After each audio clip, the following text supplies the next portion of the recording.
Welcome to MMA Matters Podcast, where combat sports, mindset, and real life lessons collide.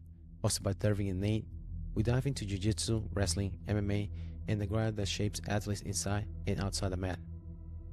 Every episode we bring stories, strategies, and raw conversations that fuel growth, resilience, and community. Stay tuned because it's more than a fight, it's a lifestyle.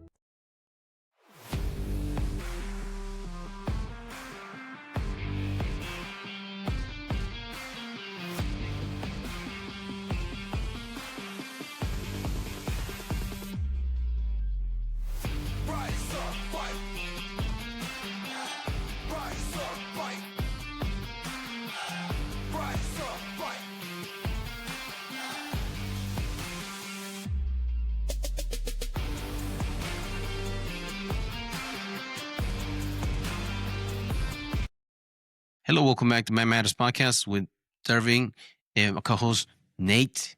How's it going, man? It's going good. How are you? Doing good. In the holidays after Thanksgiving, it's like the grace period. But I think I enjoyed too much turkey during Thanksgiving. I would step on my scale after Thanksgiving. I was gaining like 8 pounds. I was like, oh, fuck. I gotta get back in the gym. Crazy how fast that gets on there. Yeah. It takes you all year to lose 20 pounds, and during 3 days, you 8 Gain pounds half up. that back. Just like, what the hell? Is this the same scale? There's a running joke meme about for Thanksgiving, make sure you set your scale 10 pounds back for tomorrow. yeah, that's no lie. Because later you step on it, you'll be surprised. Like, dude, where did that come from? It was protein. It was turkey. It Yeah. wasn't that bad. Yeah, right? Little do you know, this is hurting you.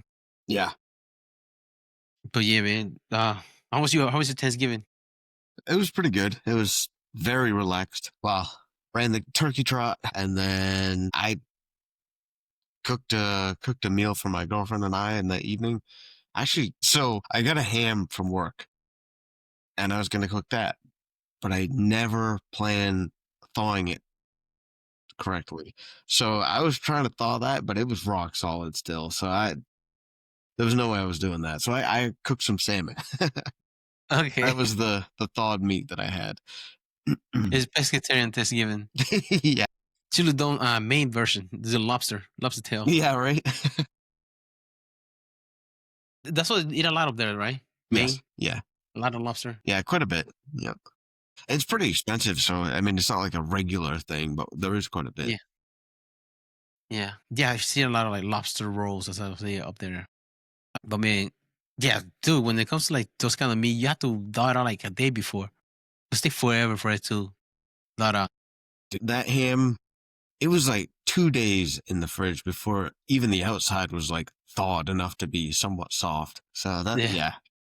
The one time my parents went out when they were traveling. They're in Panama. And I think it was just my siblings and I were here. And dude, I cooked this ham. I'm trying to find like a paleo recipe. Dude, that tastes like shit. And I was the only one that ate the ham for the whole week. This is the only thing I ate for the whole week. So I ate this shit for the rest of the week. Nobody else ate it. Keep it in the fridge. Don't let it go to waste. No. I used to work for this company. It's closed now. It's a factory for drawers. And for Christmas, they used to give you a what they call a butt. So like barbecue. Okay. It's already cooked. You have to go and get it. And that's what I like ate for like during that time, during like Christmas. That sounds pretty good. Yeah. Yeah, it's like, oh, dude, I just have to go get the sauce for somewhere. Yeah. Just dip it in there. Yeah. Oh, that's delicious. Yeah. Give me a sandwich with it. You can eat it just by itself with something else. Yeah. Just pushing it out. But most usually like turkeys have a lot of Thanksgiving, but like for your family during Christmas, it's usually like a common dish. We had spiraled ham quite a bit. That was probably like the main meat course. Sometimes, like if we went over to my grandmother's place, we'd have like a buffet of, those little tiny sub sandwiches that are like really short. The slider? Yes, it's kind of like a hot dog bun, but really short. A little bit, it's better bread than a hot dog bun as well. But we would have like plates of those, and it would be like chicken salad, egg salad, seafood salad, like just like all these different rolls to choose from, and that's great. I loved that growing up. That was all the options, so good. But what that you talk about like a pigs in the blanket, the subs, or no? No, not even. I really wish I could remember what they were called, but it's like I don't know how to describe it other than like it's like half of a hot dog bun but thicker and Okay, better bread. okay. A lot of things here are also like around food. And I realized that because now bring out those food, remind me of Super Bowl. It's like a Super Bowl food. Mm, People like a lot of people get together and they bring food for the game. Even though like your team is not there, just enjoy the game or just like right. the commercial. Yeah. It really that's it's funny how often that's the case.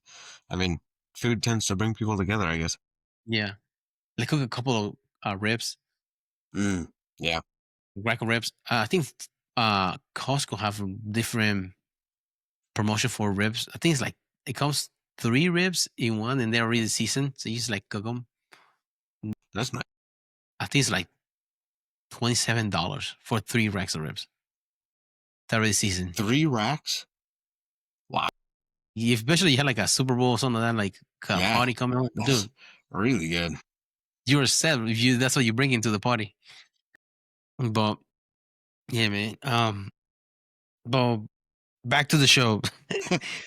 UFC like this weekend, as far as MMA news, is UFC 323. It is the last pay per view that UFC is having and moving to before they move into Paramount Plus streaming. I've heard that this is the last match that UFC is going to have for the 6 week period until they do Paramount Plus for the first fight. Is three. When's UFC 324? Well, they do have fight night on December 13, but yeah, it looks Hmm. like the last big event that you can see for a bit. Yeah. So it is 13, and then January 24th is the next pay per view card. Okay. Yep. It's a long period. This is the first time they have like something like that since COVID. They have matches during that time. Hmm. That's streaming rights, man. Yeah. Something I saw also recently was Hunter Campbell said that they were going to release some fighters if they were not active or fighting. Yes. You hear about that? What do you think about that? I mean, to me, it makes sense. I mean, I would hope they would be more lenient if in case of like injury or something like that. Yeah, that makes sense. But it kind of makes sense. I could see the push. You want more matches out of fighters, and knowing that that's kind of hanging over your head, I would think be looking more for matches Hmm. because it's not good. It's not good for anybody to just have somebody sitting there not doing anything. Hmm. Or well, also on the other hand, is it going to involve every fighter? Because John Jones and McGregor haven't fought in a while. They're the cash cows. Is he going to apply the same rule to them? Doesn't seem likely. Doesn't seem like he's done that in the past. I don't think it'll No, start.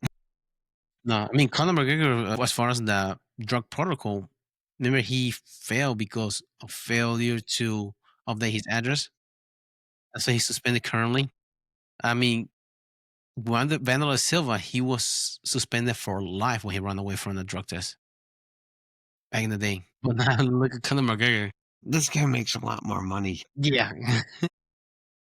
Vanderlei Silva was an old cow. We didn't need him anyway. He's fighting Charles Sonnen. UFC 323, we have Henry Cejudo versus Peyton Talbot, which is an up and comer prospect as far as a. He seems like he's going to be a kind of like Sean O'Malley as far as like attracting people to the sport, marketable. Um, Henry Cejudo, I don't know how marketable that guy is. Yeah, not much anymore. I don't think. No, he'd be good as a coach if he's quiet. Yeah, yeah. If he just never talked. Yeah. I'm usually not a big fan of AI videos when people put on there for the instructional thing, but for Henry Cejudo, I make exception. You can use a couple of those instead of having him Yeah. Triple C. Cringe. Slightly less cringe. AI. Yeah, even the AI cringes. Gosh, that'd be the worst if you had an AI that was trained up on him. Yeah. Welcome to Skynet. You're gonna take over internet. Yeah, former champion Jan Malkovich is in the main car as well. Macy Barber coming back of injury. She's competing too. Terrence McKinney. He is a guy to look for in this car. Earlier in the year, he got a TKO in February. And then UFC 317, he had a submission against American top team Vyacheslav Broshev. He was a wicked, like I said up north, it was a wicked guillotine that he had him in. It was a guillotine mount. And that guy was flopping like a fish trying to get out of that thing. Just not flipping out of that. That's some desperation right there. Oh my gosh, I can't imagine how much that's a Yeah. grind. Just yeah, it is demoralizing to say the be best way. Being stuck mount and being guillotine. Cause he should get guillotine from somebody on the bottom, but if they're on top of you, good Right. luck. Yeah. I just seen this early prelims. Interesting. They have Edson Barbosa in the early prelims versus Jalen Turner. Jalen Turner, he retired. He's coming out of retirement. He said he had to figure out some stuff.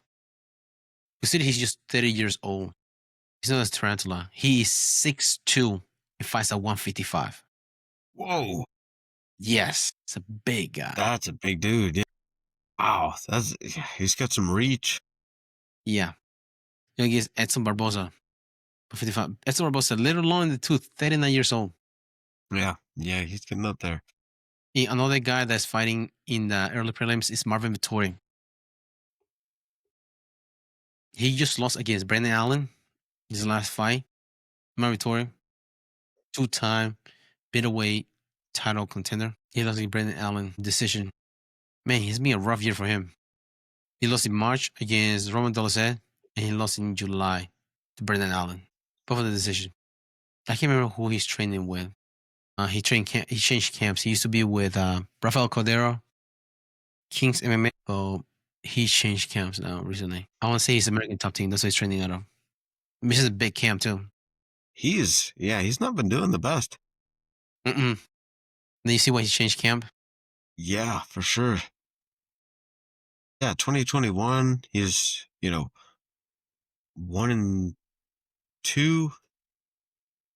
and then one loss in 22. A lot. Okay, 1-1 in 23.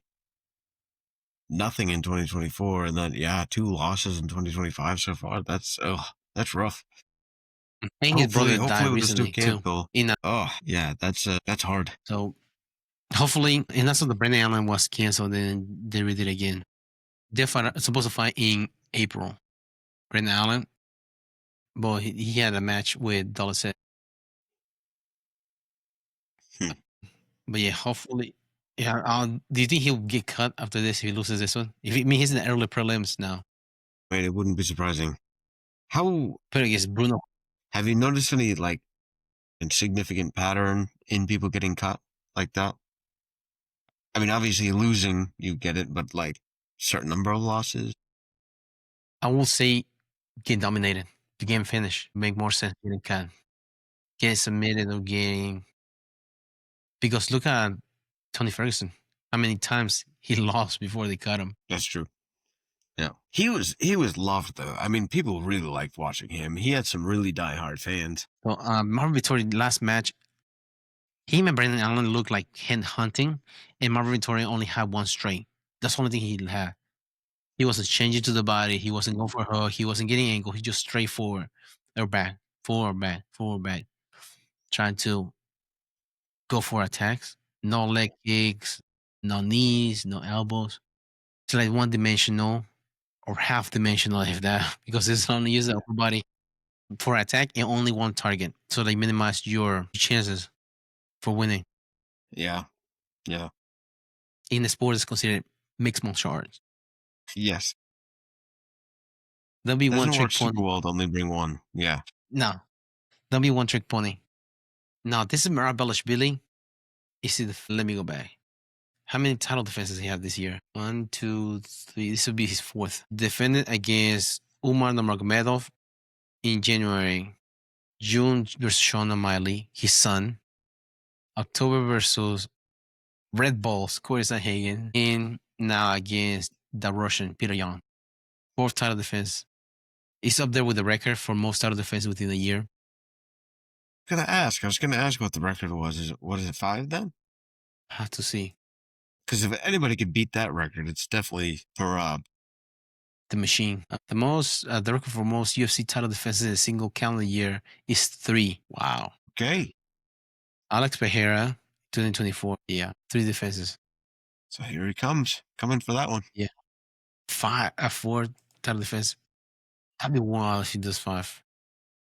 It Because being would. 4 was every 3 months, 4 matches. Mhm. And you have to take consideration for medical suspensions that they do have to take after Yeah. matches. Yeah. So yeah, not only are you taking fights back to back, but you cannot get beat up in those fights. Yeah. Because you will be, especially if you get cut, they definitely extended your suspension time due to medical issues.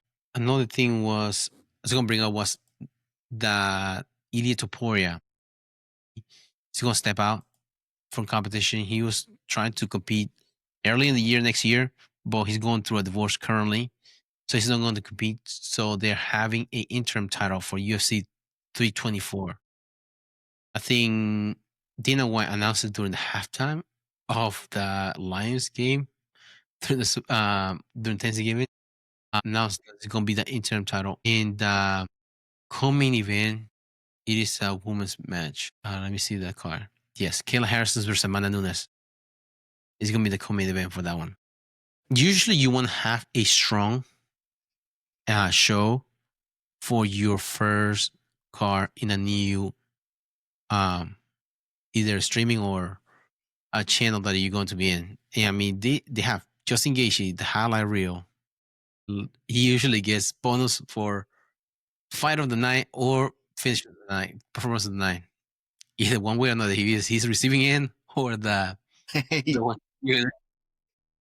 But him versus Patty the Mouth Pimblett. Patty the Batty. Armin was complaining about this, why he wasn't given a title shot. Considering he just submitted and dominated Dan Hooker in Qatar. Because he was supposed to fight Islam Makhachev. And then he got injured. Remember, he had the back injury, a week off. But ever since, he hasn't gotten called for a title shot. Interesting. Why would you think that is? I'm not sure. I don't know if Hunter and Dana White are holding a vendetta against him because of that right there. He pulled his back doing stupid shit with Nina. Remember, he's doing the bridges and running. Yeah. Remember? And they pulled out a card, considering he already lost against Islam once. Right. So I don't know if he's running for him and they're trying making weight for another, or he try to have him go against Ilya when he comes back. Ilya Topuria. But more than likely, usually the interim champion fights I would think. the unanimous champion, the undisputed. Now, we're getting ahead of ourselves, but Justin Gaethje and Patty Pimblett, how do you think that's going to go? With how Gaethje's been doing lately, it's hard to say. I mean, Patty's explosive. He's fast. I don't know. Gaethje really can take a hit and then can throw right back. Yeah. That's like people that Gaethje lost against were not punk either. Right. I mean, he lost Islam Makhachev, Khabib Nurmagomedov, and Max Holloway, which was at the end, or the last round. Exactly. Yeah. They're both dead tired at that point. Yeah. Yeah, with a broken nose that he broke in the first round. Right. So, yeah. I feel like Justin can pull that one off. Yeah. For a title. Mhm. I mean, he already had that interim title before when he went against El Cucuy, Tony Ferguson. Remember? Right. I forgot about The that. second interim title. Gosh, that was a fight. That was He broke crazy. Tony Ferguson. Tony never came back from that. Oh Mhm. my gosh. I remember seeing that because I thought Justin was dead. I truly did. I've liked him. I was cheering for him that whole time, and that blew my mind. I've never seen. I don't think I've ever expected a fight to go badly that much and then seeing the guy just turn around. You know what I mean? That was a fun one. Yeah, and to your point about him receiving and giving it back, that's a perfect example because Tony Ferguson, he will hesitate every time he'll take a shot at Gaethje because he'll come back with a left hook and just destroy his face every time. Yeah. Yeah. Yeah. For everything he was throwing, Gaethje was giving it right back, even harder. So Yeah, he will flinch yes. and he's oh man, hits hard and he has a fast switch kick as far as like low kick Mhm. that he doesn't telegraph. Consider he's a wrestler, Yeah. he never uses it. Yeah. Gosh, so watching him try to wrestle is crazy.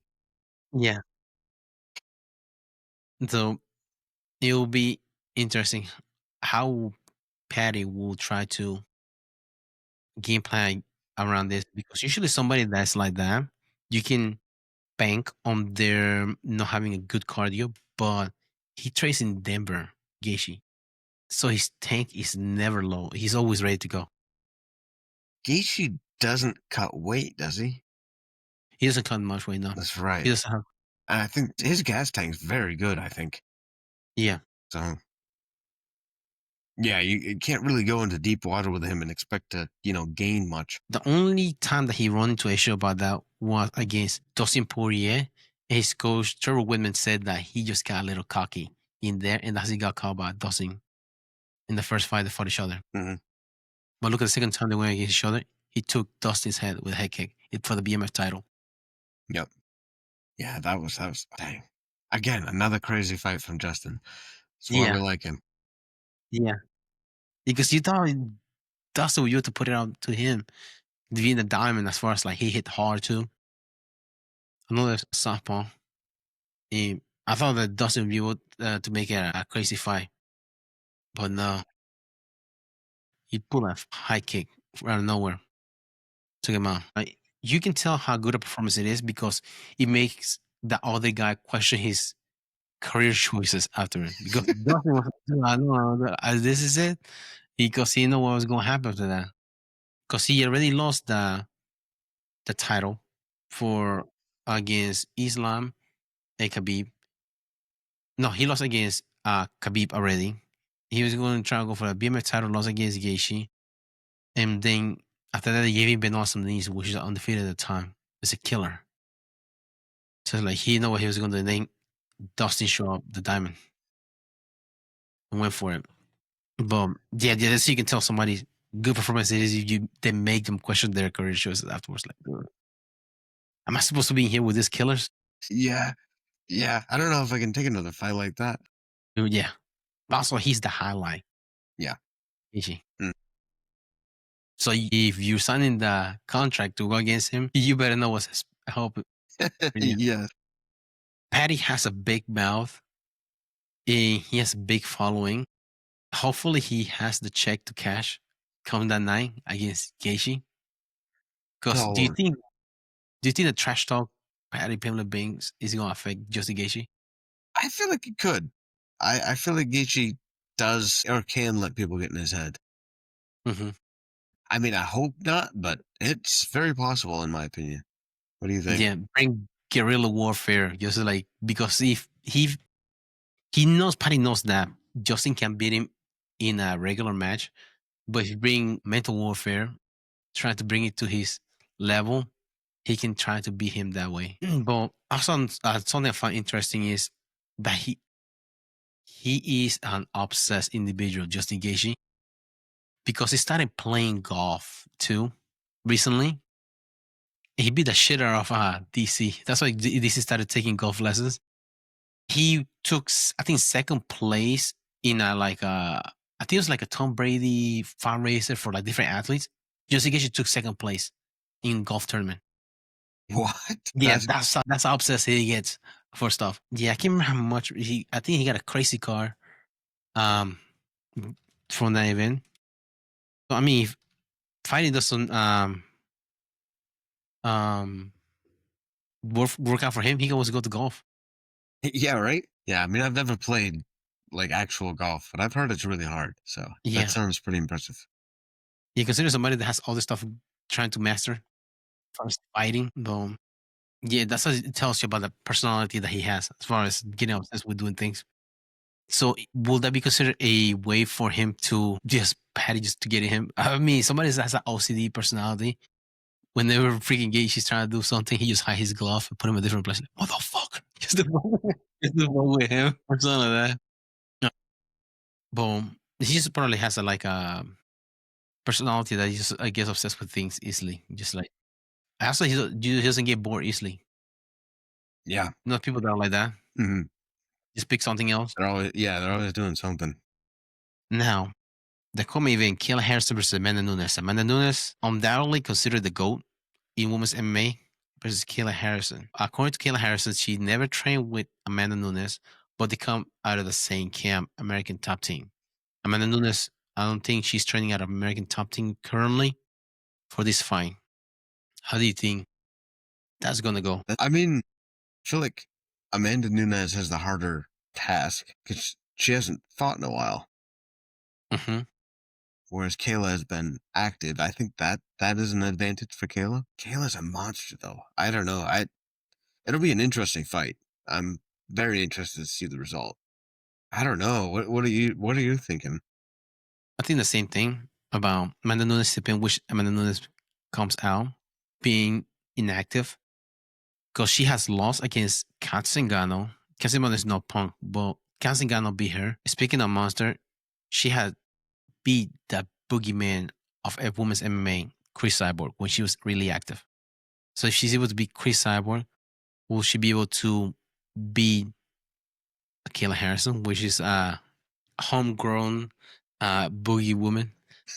Because she's the same him as her. Yeah, Olympic gold medalist in judo. And then, dude, it would be interesting if Amanda Nunes comes out with Henry Cejudo. Forget about the fight with. Tell that little midget, shut the fuck up. She hates it so much. That's funny. Speaking of Chris Cyborg, she was making fun of Ronda Rousey because there's some talk about Katie Taylor boxing Ronda Rousey in Vegas in 2026.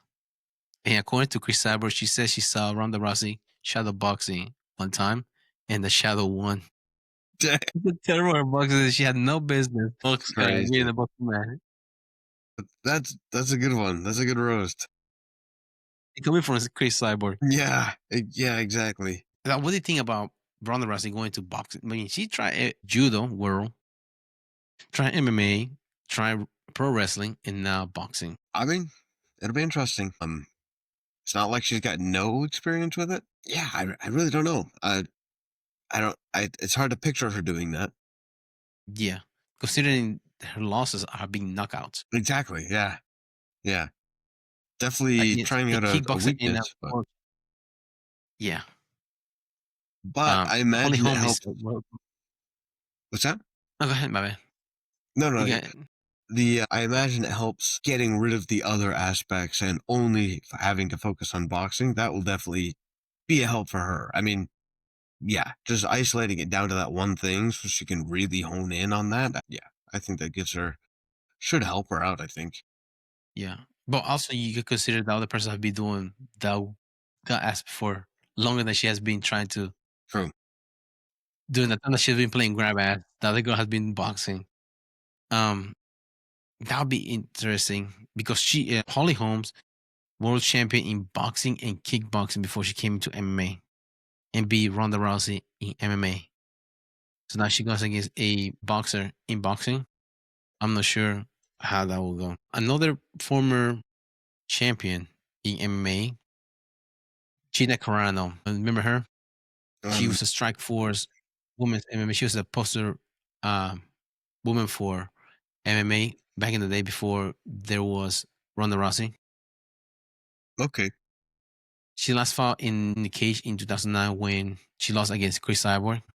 And allegedly, she started coming back and training too. Some fans are calling for her fighting Ronda Rousey because both of them are, as far as bringing in money for our views, they are up there. But after what Ronda Rousey said about MMA fans attached to Khabib Nurmagomedov's cock. I don't think she will come back to MMA. Don't think so. Yeah, I think she was burning that bridge. Yeah. Maybe a jiu-jitsu match, maybe, considering I both of their doubt it. grapplers. I doubt it. I really is she gonna get enough pay? I don't know. Yeah, I feel like she's not gonna come back. Not for anything. Yeah. Let's CJ at 3. Craig Jones, set it up. Yeah, right. Number 5. Since he's retired, right? What's that? Craig Jones retired. That was supposed to be his last match against Chael Sonnen. So if he can bring somebody else that's a big viewers for the main event in the CGI 3, Gina Carano versus Gabi Garcia. Damn. Game over. The Renato Laranja is going to be the referee. I just remember grappling referees. Herzog. I haven't seen him since those allegations came out. The referee Hmm. Herzog. Yeah. It's early November when he got, remember that allegations of that fighter, and he was involved in like over 100 fights that were fixed. I've not seen him ref any more matches, consider even BJJ matches. Yeah. I mean, in the case like that, he might just be like suspended until I mean, it wouldn't really work to have him reffing if he's under investigation, I think. yeah. But that was allegation. It wasn't like a real, like they were saying that he was involved. But I mean, if they're really investigation, they probably he's suspended. They're Right. real, that all those allegations. Right. Yeah, that's I just remember that something new in the UFC this year that happened. I mean, so many things happened this year, man. But the most champions change in each weight class this year I can think of, other than Pantoja, because Mirabalishvili is a new champion. Well, he was a champion 135. Then boom, heavyweight champion John Jones, now it's Aspinall. 155 Ili Topuria. 170 Islam Makhachev. Who's the 185 right now? I can't remember right now. Your boy, the Wolf. Smash everybody, Hansa Shemaev. yeah, okay. Okay. 205, Alex Pereira. Back in, he took it from Ankalaev. So it seems like all those titles changed during this year. Yeah, I don't know. I mean, yeah, it does. There's been a lot of a lot going on for sure. Yeah, I wonder why that is. I wonder if there's a push for more larger events. I wouldn't be surprised. I'm not sure. It's hard to be dominant nowadays too, That's true. Yeah.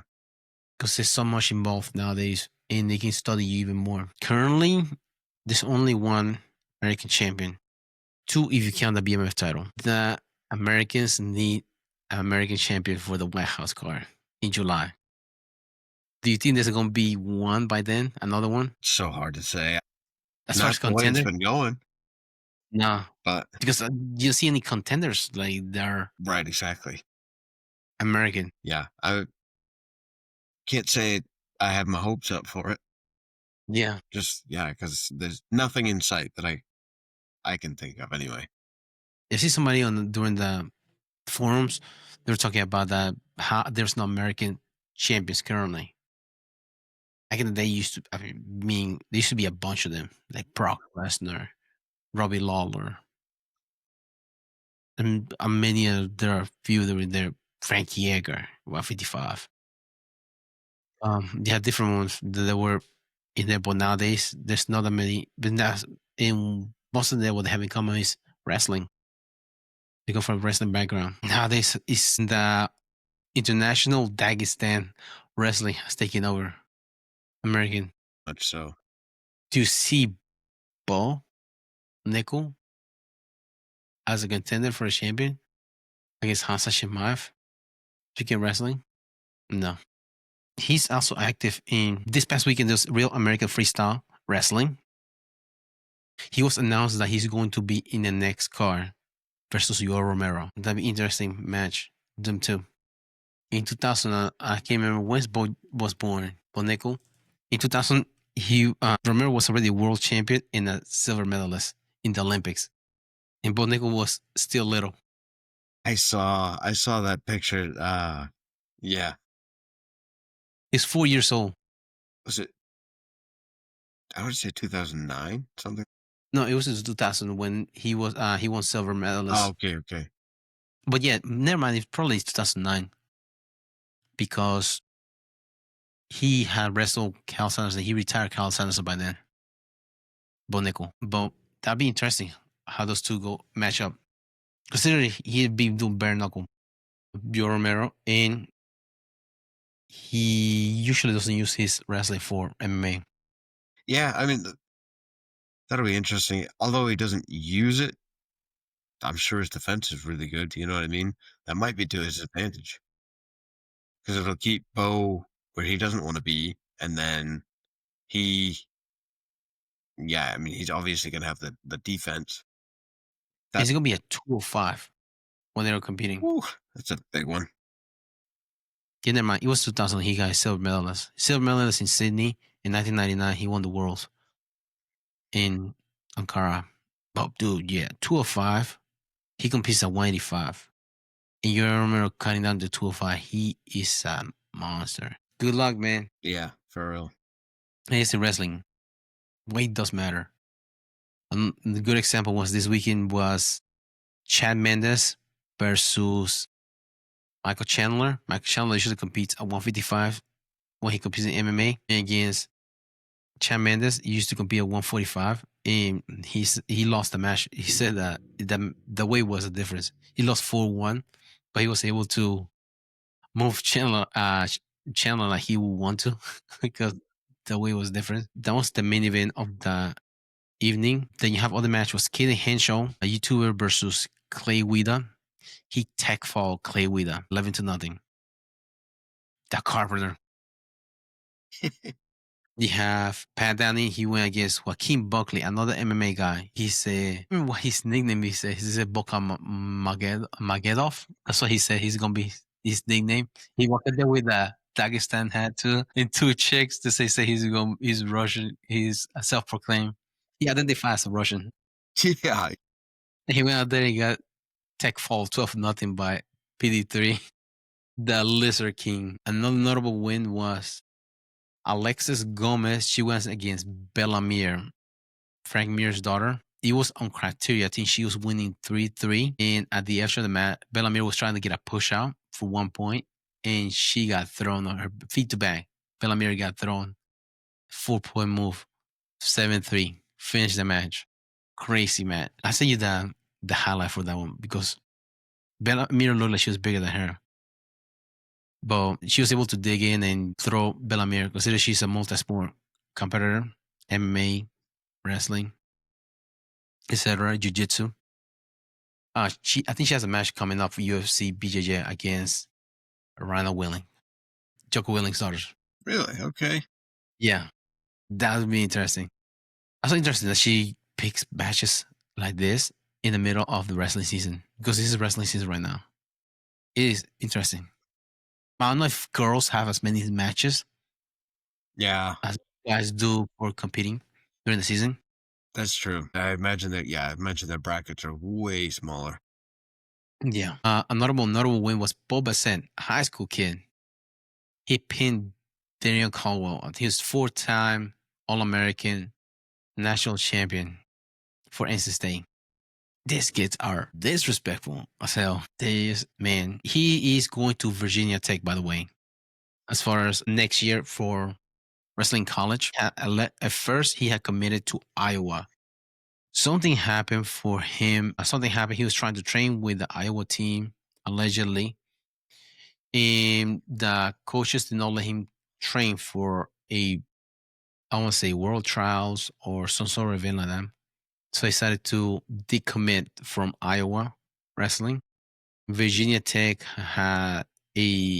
recently had some new funds that they found $100 million under somebody's mattress, and they were able to get Boba Fett to come to there as well as his number 3 recruit. Love it when you conveniently find that. Yeah, no, right? Then you conveniently find that so you can get new recruits for your program, national champions. Because I mean, they already have a Caleb Henson. He's a 2-time finalist and 1-time national champion for Virginia Tech. Virginia Tech always finish top 10 every year, and they have new blood now coming in for the program. I can't remember what Virginia Tech finished in the national duels, but they finished up there on one of the top 8 teams that competed. And they're gonna have new people coming in there now. Another one was Austin Gomez. He's known for oh man, he was competing in wrestling since the Reagan administration. He was competing forever. Out of high school, he went to Iowa State. He had an injury, and he took some time off. Came back wrestle for Wisconsin, 2 years, and then he stopped wrestling for a year or two.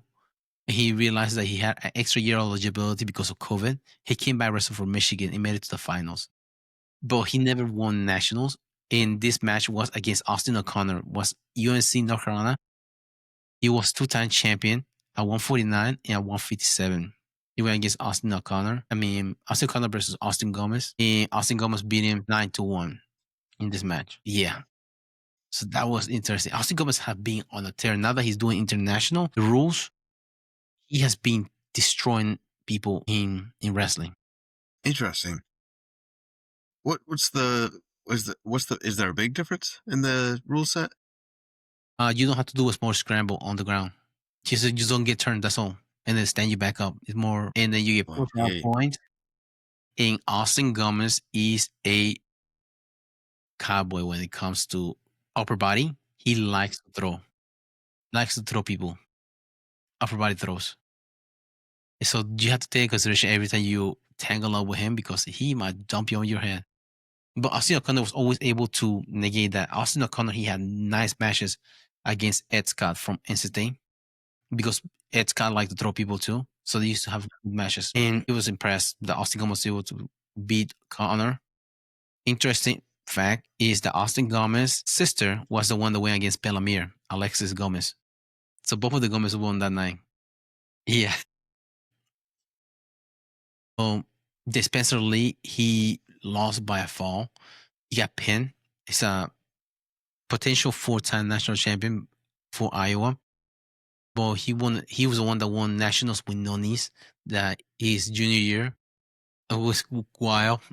One of the most condecorated American wrestlers, Spencer Lee, in high school, college, and also international. But it looks like he had a concussion. He landed on his head at the beginning of the match. So it didn't look like he recovered. Once he put in his back, he got pinned. So it is tough when you have to make adjustments like that when you get hit on your head. Another match was Jordan Oliver versus Real Woods. Real Woods is a finalist. I think it's 2-time finalist in college wrestling. When he was in Iowa, he was a finalist, but he lost. Jordan Oliver was the wrestler for Oklahoma State. I think it's 2-time national champion, 3 times finalist. Some say that he won the third one against Logan Stever. It was a weird match. Jordan Oliver got taken down, and the referee considered a takedown, but it wasn't a takedown. Logan Stever, with that victory, became a 4-time national champion.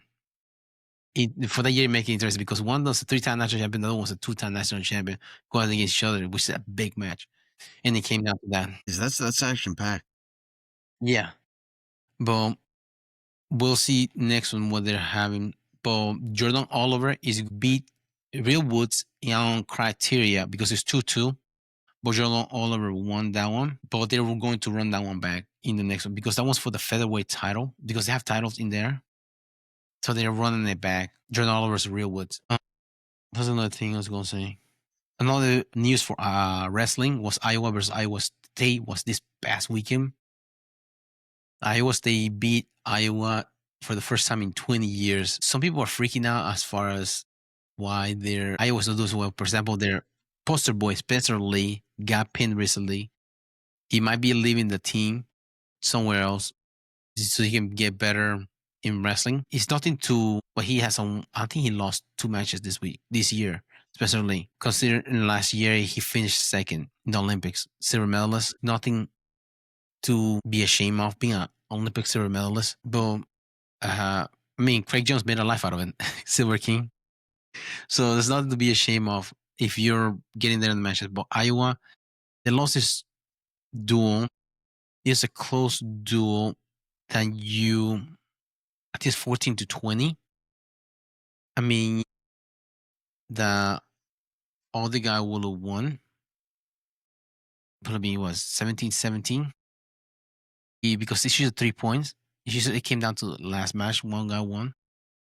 It was 17-14 coming into the last match. There's only one major decision, but a lot of people are freaking out about the whole program. Because they lost this duel and they lost the Ohio State duel. The first 5 matches, they have a couple of guys that got pinned or tech fall major decision.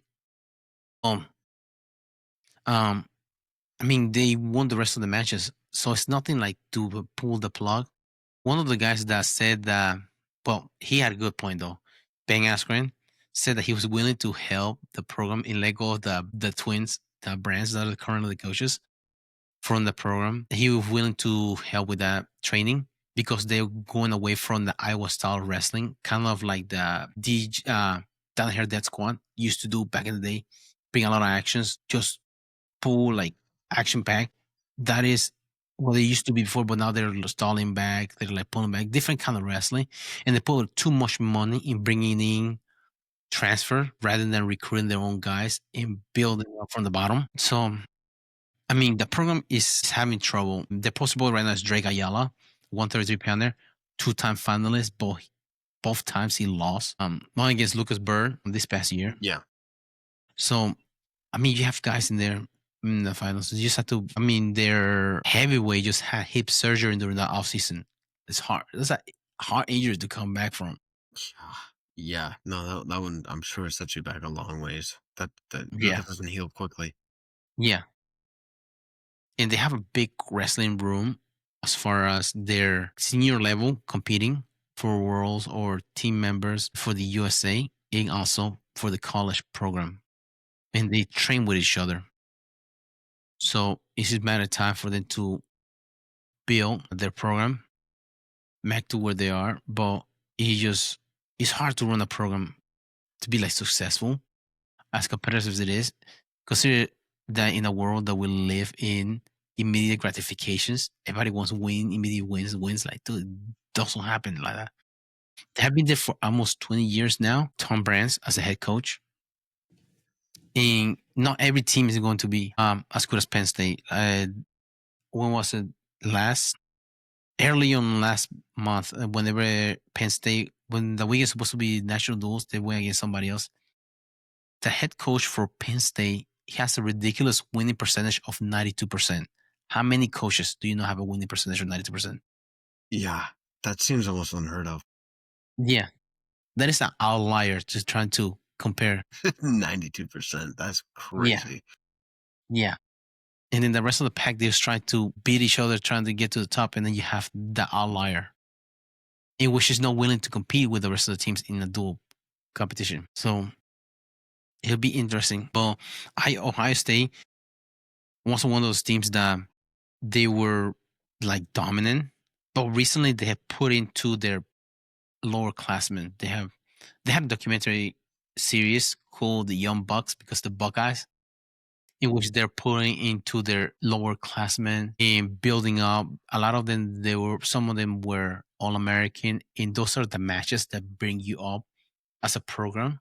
Because if you have one finalist in national, but if you have 10 All Americans, it actually helps you a lot more having just one finalist because you still get points for more wrestlers stay active in the bracket.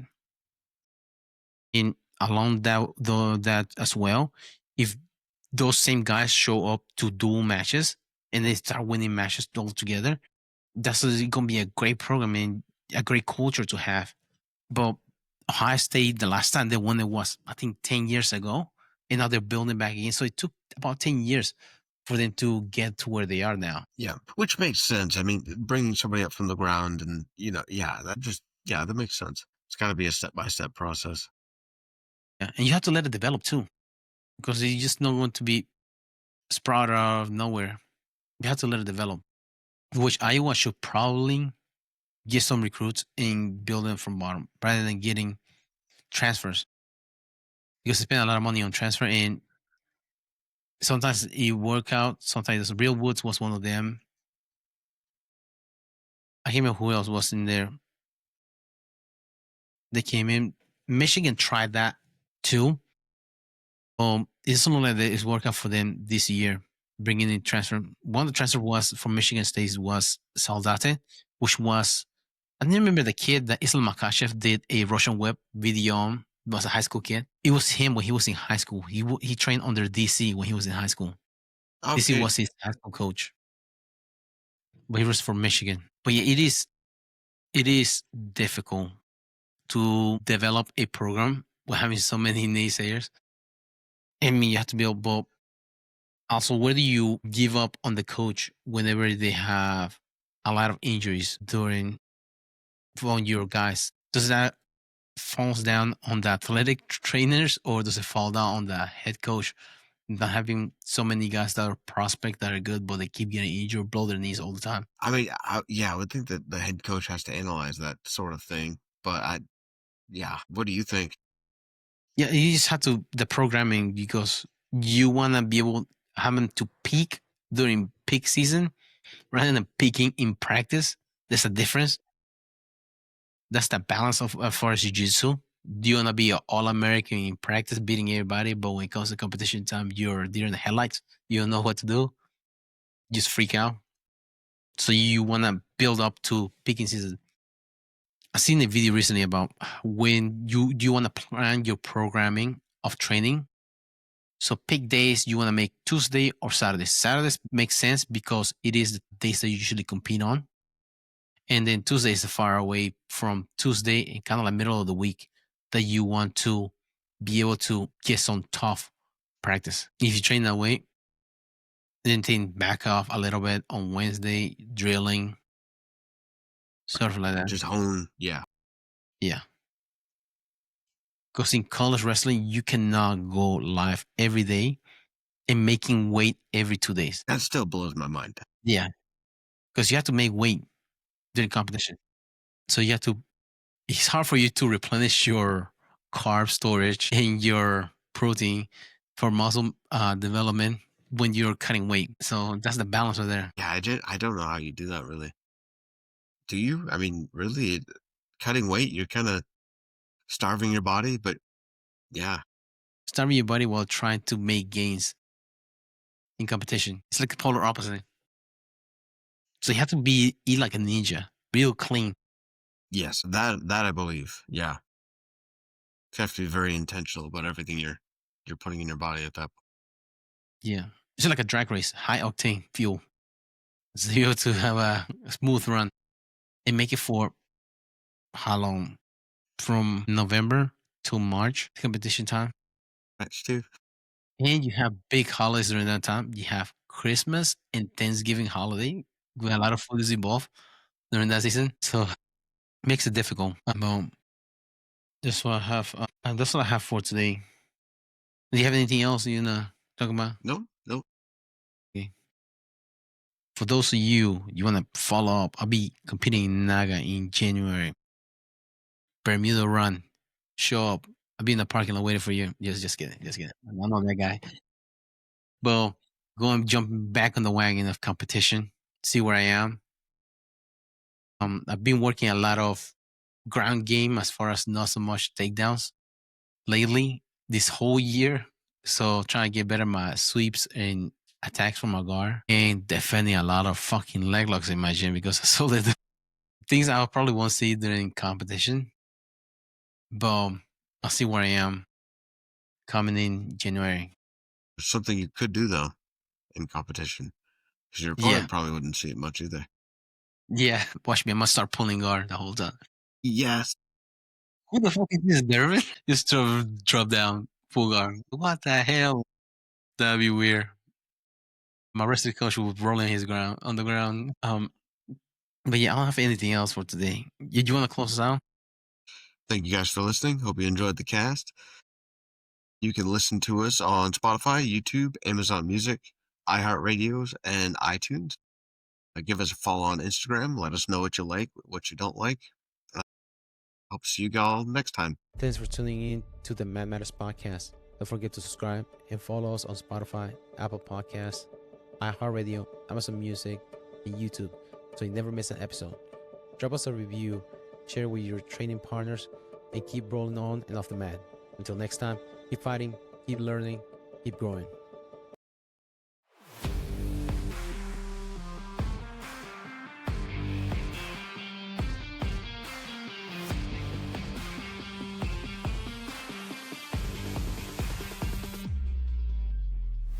Rise up, fight.